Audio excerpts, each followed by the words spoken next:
La procrastination, ou l'art de remettre une décision ou l'exécution d'une chose au lendemain.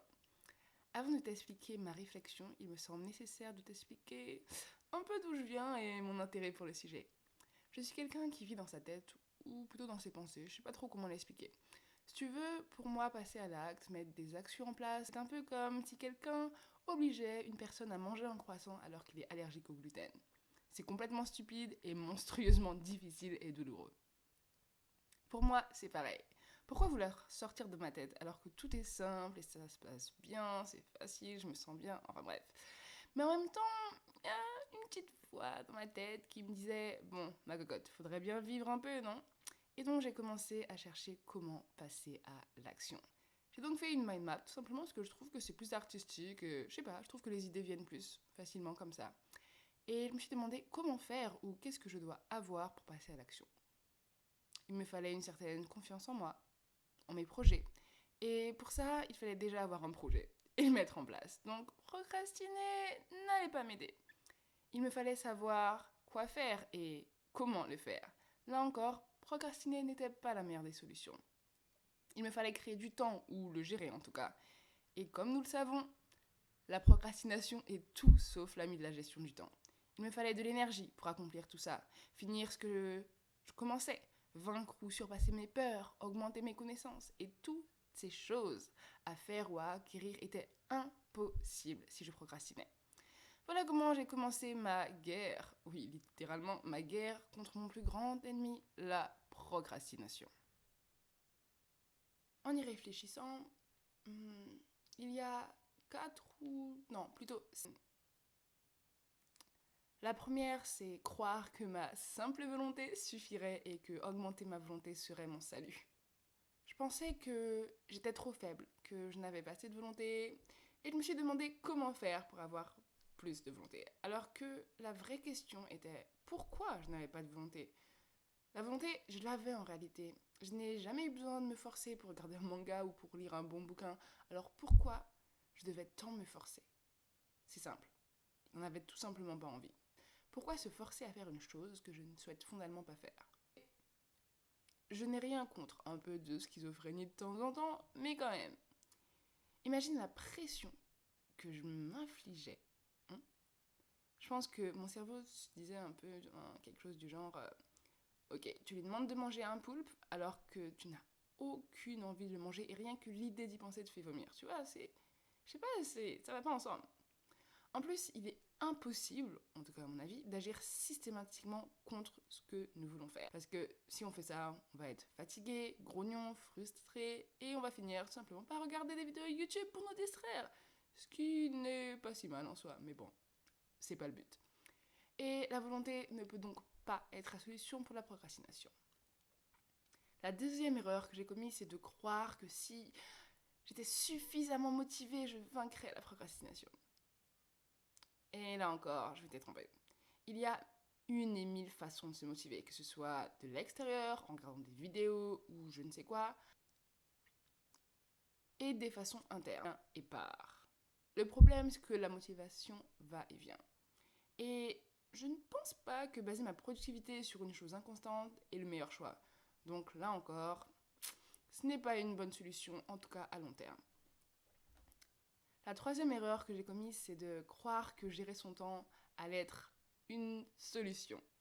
Sauf que j'oubliais une chose. Nous sommes des êtres rationnels, effectivement. Mais nous sommes aussi des êtres émotionnels. Et comme tu l'as certainement remarqué, nos émotions et sentiments nous contrôlent assez souvent.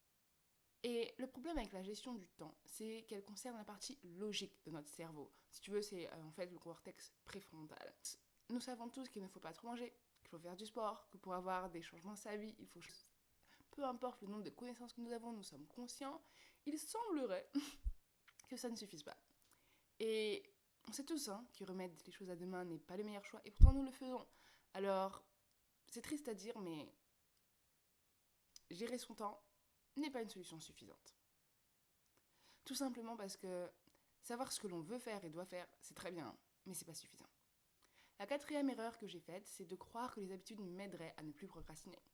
Je pensais que si je me forçais à faire X choses pendant un laps de temps suffisamment long, je finirais forcément par ancrer cette habitude et qu'elle deviendrait de plus en plus facile, voire sans effort. Pourtant, l'habitude de se laver tous les jours ne me demande aucun effort, alors que celle de méditer tous les jours me demande des efforts, même si je réessaye à chaque fois. Pourquoi Je pense que la réponse est simple. Je ne suis naturellement pas obligée de le faire en fait, alors que je suis obligée de me laver. Donc, je pense que peu importe le nombre de fois que je me force à faire quelque chose, si je ne suis pas obligée de le faire, cela ne formera pas une habitude, en tout cas à long terme. C'est comme si je voulais créer l'habitude de me donner 6 baffes, ok, tous les matins. C'est complètement absurde, d'accord? Mais regarde, si on part du principe que j'ajoute un déclencheur, ok, donc pour créer une habitude, il faut ajouter un déclencheur. Disons, c'est bon, allez, je vais me donner 6 baffes après m'être brossé les dents et une récompense du genre regarder un épisode d'animé. Ça paraît parfait, ça paraît en tout cas sur le papier. Tu te dis, bon, je vais forcément y arriver. Eh ben, je pense que toi comme moi, on peut être sûr que ça ne fonctionnera pas, n'est-ce pas? Par conséquent, les habitudes ne sont pas le meilleur moyen, ou pas du tout le moyen d'ailleurs, pour vaincre la procrastination à long terme. La cinquième erreur que j'ai faite, c'est de croire que les techniques et les tips suffiraient. Je pensais que si je continuais à procrastiner, c'était parce que je n'avais certainement pas trouvé, tu sais, cette méthode un peu magique, tu vois, le truc en fait qui déclencherait le bouton anti-procrastination. Bien que j'apprécie la règle des 5 secondes, en passant, c'est un très bon livre. Bon, très bon livre, peut-être que j'exagère, mais en tout cas, moi, j'ai trouvé intéressant. Enfin bref, ou la méthode Pomodoro, ça ne suffisait pas. Parce que répondre à la question comment faire, ou comment, tout simplement, c'est insuffisant. Répondre à la question comment est insuffisant. Si c'était le cas, après les tonnes de vidéos sur le sujet que j'ai regardées et les livres que j'ai lus, il y aurait eu un résultat. Je ne suis pas psychologue, hein, mais je pense fortement que j'agissais comme une folle. J'échouais, je recommençais. Ce qui est bien, franchement, recommencer c'est bien parce qu'il faut persévérer pour réussir. Mais le problème c'est que je recommençais exactement de la même manière, avec les mêmes méthodes, avec le même point de vue. Alors qu'en faisant ça, en recommençant continuellement les mêmes choses, j'obtenais forcément toujours et toujours les mêmes résultats. Alors qu'il faut faire des choses différentes pour espérer voir des résultats différents. Après avoir réglé ce problème, après avoir trouvé une solution pour ces 5 erreurs et arrêter de les faire tout simplement, je pensais que ça allait être bon et que j'allais arrêter de procrastiner. Mais non, non, ça s'est pas passé comme ça, tout simplement parce que j'avais des fausses idées ou des fausses convictions. La première fausse idée que j'avais, c'était que tout le monde procrastinait. Et ça me rassurait, tu vois, je dois bien l'avouer. Mais c'est totalement faux. Il y a deux groupes de personnes. Les gens qui repoussent toutes les actions et font en sorte qu'elles vont les faire demain, puis demain, puis demain, et au final, demain devient un jour inexistant, vu que ça se passe jamais. Et les gens qui ne se permettent pas de procrastiner et qui font ce qu'ils doivent faire le jour J. La deuxième chose, c'est de croire que lire allait m'aider. Alors que au fond de moi, je savais que lire n'a jamais aidé personne à moins procrastiner. La seule manière de le faire, c'est l'action et la pratique. Mais bon, j'aime lire, donc peut-être que je me disais, allez, je vais lire une centaine de livres sur la procrastination et forcément, j'allais arrêter de procrastiner. Mais non, c'était me mentir à moi-même. La troisième chose, c'est me dire que ce n'était pas si grave, tu vois. En me disant ça, j'oubliais que ce n'est pas à mes 50 ans que un beau jour, j'allais me réveiller et là, ne plus jamais procrastiner. Ça fonctionne pas comme ça. J'oubliais que, pour moi en tout cas, les regrets sont plus terrifiants que la mort. Et j'oubliais aussi que rien n'est garanti, et encore moins la retraite. La quatrième chose que je faisais, c'est me comparer aux autres, voire aux mauvaises personnes. Alors qu'en fait, je dois me comparer à mes propres standards, à moi. C'est sûr que si je me compare à Elon Musk, par exemple, je vais faire une dépression, c'est sûr. Cette comparaison est complètement inutile. Elle n'a pas lieu d'être. Car mon objectif n'est pas d'aller sur la Lune. Alors oui, je travaille 10 fois, peut-être même 100 fois moins que Elon Musk. Et ce n'est pas grave. Ce n'est pas le plus important. Parce que ce qui m'importe, c'est de passer le nombre nécessaire à la réalisation de mes objectifs. Et comme je l'ai dit, aller sur la Lune, franchement, ne m'intéresse pas. La solution, avoir un sens, trouver un sens à mes actions, ou au pourquoi. Je n'ai pas besoin de volonté, de discipline ou même de hack magique pour ne pas procrastiner. Je me réveille tôt chaque matin.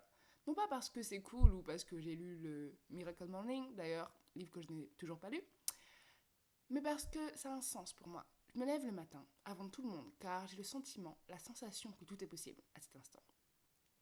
Car j'ai la sensation que, à cet instant, tout est possible. Que je peux tout faire, tout inventer. Que ma journée ne peut commencer que comme ça. Ça a du sens pour moi. Et je pense que se réveiller à l'aube, c'est se laisser la chance, en fait.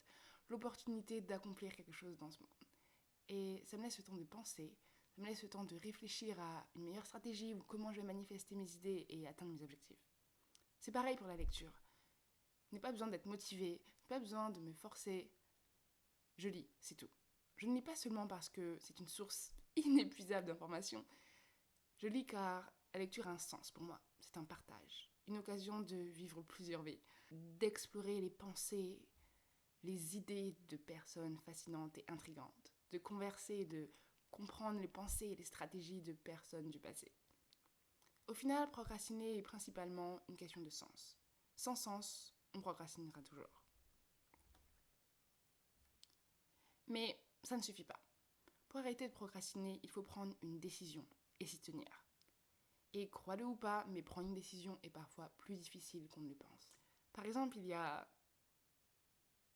avant, je regardais un drama ou un manga en me disant ça va, ça en dit tout, le cours est sur le diapo. Je voulais tout faire à la fois, et sans effort bien sûr. Et au final, je n'étais qu'à moitié dans l'action. En voulant faire tout en même temps, je ne faisais rien. D'une, je n'écoutais pas attentivement mon cours, ce qui fait que je devais passer encore plus de temps à tout rattraper. Et je ne profitais pas de mon drama ou de mon manga. Alors, niveau efficacité et utilité, j'étais loin du compte. Procrastiner, c'est un choix. Soit je choisis de m'y tenir, soit je ne le fais pas. En gros, c'est tout ou rien, 100% ou 0%. On commence par une décision. Si tu maîtrises ça, c'est déjà très bien.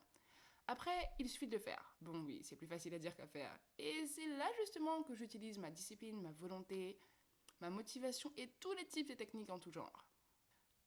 Voilà, c'était ma réflexion que j'ai essayé de partager avec toi. Désolée si c'était pas très organisé, mais n'hésite pas à me dire ce que t'en as pensé, à me partager ton avis, à me partager ta réflexion, à nous partager ta réflexion, si tu le souhaites. Et si tu as aimé cette vidéo, n'hésite pas à t'abonner, partager si tu as trouvé ça intéressant ou que ça pourrait être pertinent pour une personne que tu connais, et à liker pour me soutenir. D'ici là, passe à l'action.